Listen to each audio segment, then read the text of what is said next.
కాపాడు మండలం వీరాజుపాలెం గ్రామంలో శ్రీ సంగమేశ్వర స్వామి ఆశీస్సులతో సంక్రాంతి పండుగ శుభ సందర్భంగా రైతులకు పునరంకితమవుతూ నిర్వహించినటువంటి సేతుపెత్తల విభాగం మొదటి బహుమతిని కవసం చేసుకున్న వారు శ్రీ పోలేరమ్మ తల్లి ఆశీస్సులతో త్యాగంరెడ్డి లింగారెడ్డి గారు పోతిరెడ్డిపల్లె 5 కోర్మన్ల కడప జిల్లా వారి జత 3180 అడుగుల 3 అంగుళాల దూరాన్ని లాగి మొదటి బహుమతిని కవసం చేసుకున్నాయి.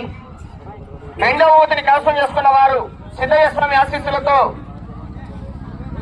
కేజే చంద్రమోహన్ రెడ్డి గారు సిట్టివారిపల్లి 5 కోర్మన్ల కడప జిల్లా వారి జత 3045 అడుగుల 11 అంగుళాల దూరాన్ని లాగి రెండవ బహుమతిని, మూడవ బహుమతిని మూల రామ్మోహన్ రెడ్డి గారు పోతిరెడ్డిపల్లి 5 కోర్మన్ల కడప జిల్లా వారి జత 3020 అడుగుల 7 అంగుళాల దూరాన్ని లాగి మూడవ బహుమతిని కవసం చేసుకున్నాయి. నాలుగవ బహుమతిని బొక్కల రామబాబు రెడ్డి గారు ఎర్రగుంట్ల మండలం కడప జిల్లా వారి జత 3004 అడుగుల 10 అంగుళాల దూరాన్ని లాగి నాలుగవ బహుమతిని కవసం చేసుకున్నాయి.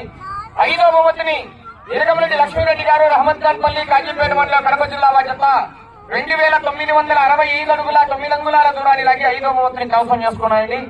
బహుమతులు సాధించినటువంటి దాతలు, బహుమతులు సాధించినటువంటి ఎడ్ల జత యజమానులు, దాతలు అందరూ కూడా రాముల వారి గుడి ప్రాంగణం దగ్గరికి త్వరగా రావాలి. ఒక అరగంటలోపు అందరూ కూడా వచ్చేసేయండి. బహుమతులు కూడా అందజేయాలి. బహుమతులు కూడా ఎడ్ల జత యజమానులు సాధించిన వారు స్వీకరించవలసిందిగా విజ్ఞప్తి చేస్తున్నాం. అలాగే కార్యక్రమానికి సహకరిస్తున్నటువంటి ఆ యొక్క దాతలకు విరాళాల రూపంలో వస్తు రూపేణ ధను రూపేణ ఈ కార్యక్రమాలకు అందజేసినటువంటి ప్రతి ఒక్కరికి కూడా మరొకసారి ధన్యవాదాలు తెలియజేసుకుంటూ రానున్న సంవత్సరాల్లో కూడా వచ్చే సంక్రాంతి కూడా మంచి బహుమతులు కూడా తెలియజేశారు. 50,000 రూపాయల నుండి వచ్చే సంవత్సరం పోటీకి నిర్వహిస్తామని తెలియజేశారు. అన్నదాతలు కూడా ముందుకొచ్చారు. కోర్టు కూడా ఆయన కొండారెడ్డి గారు ముందే తెలియజేశారండి. వారికి కూడా మరొకసారి ధన్యవాదాలు. రైట్, థ్యాంక్ యూ అన్నయ్య.